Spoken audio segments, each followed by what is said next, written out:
Assalamualaikum warahmatullahi wabarakatuh. Sebelum nonton video ini, jangan lupa tekan like, comment, and subscribe.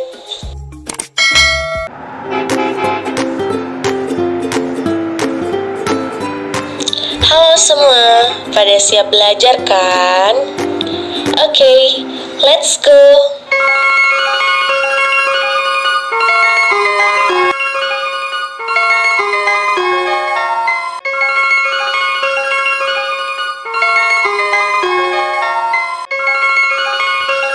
Sebelum saya melanjutkan materi yang akan kita bahas pada kesempatan kali ini, izinkan saya memperkenalkan diri saya terlebih dahulu.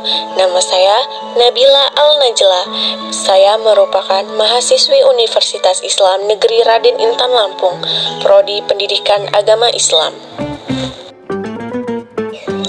Pada kesempatan kali ini, saya akan membahas tentang materi pengembangan instrumen tes yang berjudul Ruang Lingkup dan Objek Instrumen Penilaian Tes.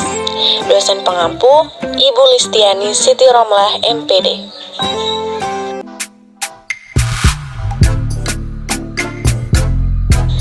Pada materi ruang lingkup dan objek instrumen penilaian tes, ada 4 sub-bahasan.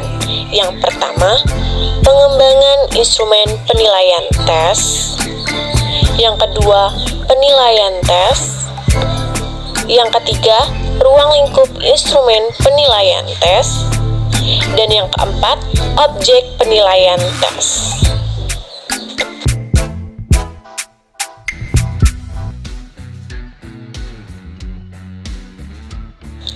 Baiklah, langsung saja ke materi yang pertama, yaitu pengembangan instrumen penilaian tes. Pengembangan instrumen penilaian adalah proses pengumpulan dan penggunaan informasi oleh guru melalui sejumlah bukti untuk membuat keputusan tentang pencapaian hasil belajar atau kompetensi siswa.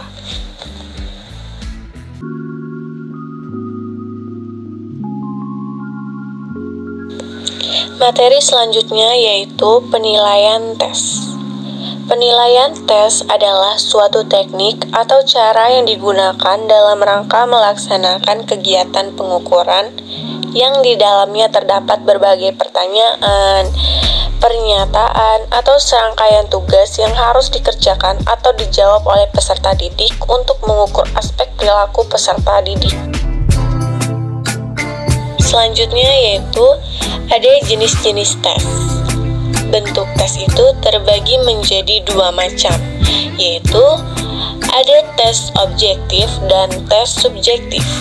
Yang pertama kita bahas adalah tes subjektif, atau bisa dibilang dengan tes uraian atau tes esai. Tes uraian itu terbagi menjadi 2, ada tes terbatas dan tes terbuka. Selanjutnya yaitu tes objektif. Bentuk atau contoh tes objektif yang pertama yaitu tes benar salah, tes menjodohkan, dan tes pilihan ganda.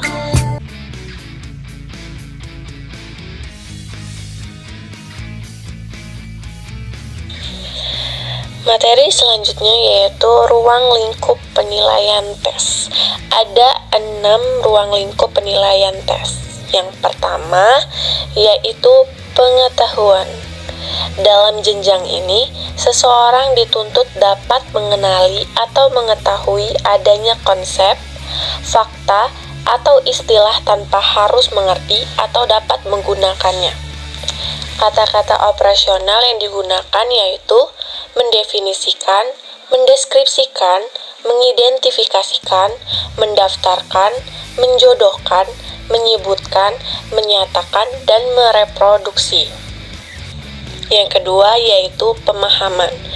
Kemampuan ini menuntut peserta didik memahami atau mengerti apa yang diajarkan, mengetahui apa yang sedang dikomunikasikan, dan dapat memanfaatkan isinya tanpa harus menghubungkan dengan hal-hal lain. Kemampuan ini dijabarkan menjadi 3, yaitu menerjemahkan, menginterpretasikan, dan mengekstrapolasi. Kata-kata operasional yang digunakan antara lain memperhitungkan, memperkirakan, menduga, menyimpulkan, membedakan, menentukan, mengisi, dan menarik kesimpulan. Yang ketiga yaitu penerapan. Penerapan adalah jenjang kognitif yang menuntut kesanggupan menggunakan ide-ide umum, tata cara, ataupun metode-metode, prinsip-prinsip, serta teori-teori dalam situasi baru dan konkret. Yang keempat yaitu analisis.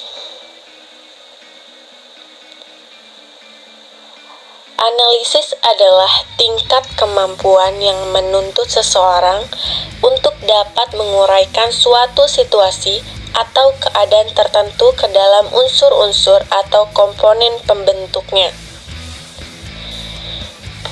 Selanjutnya yaitu sintesis. Sintesis pada jenjang ini menuntut seseorang untuk dapat menghasilkan suatu yang baru dengan cara menggabungkan berbagai faktor. Dan yang terakhir yaitu adalah evaluasi.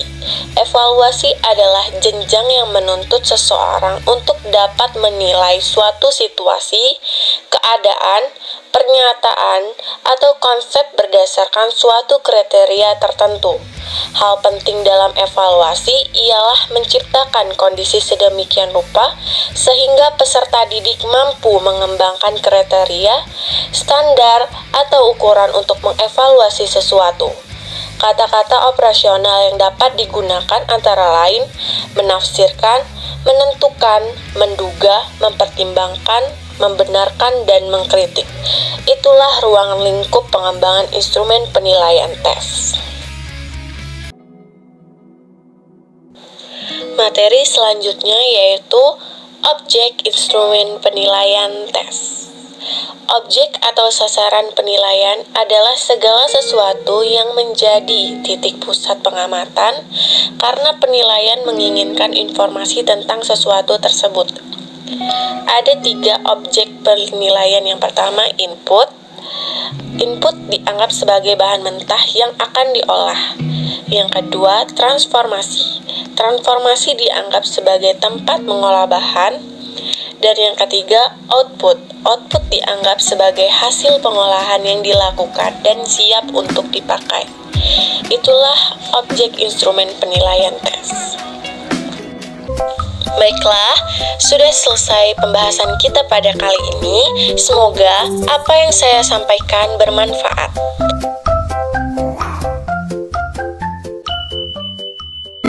Sampai bertemu kembali. See you. Wassalamualaikum warahmatullahi wabarakatuh.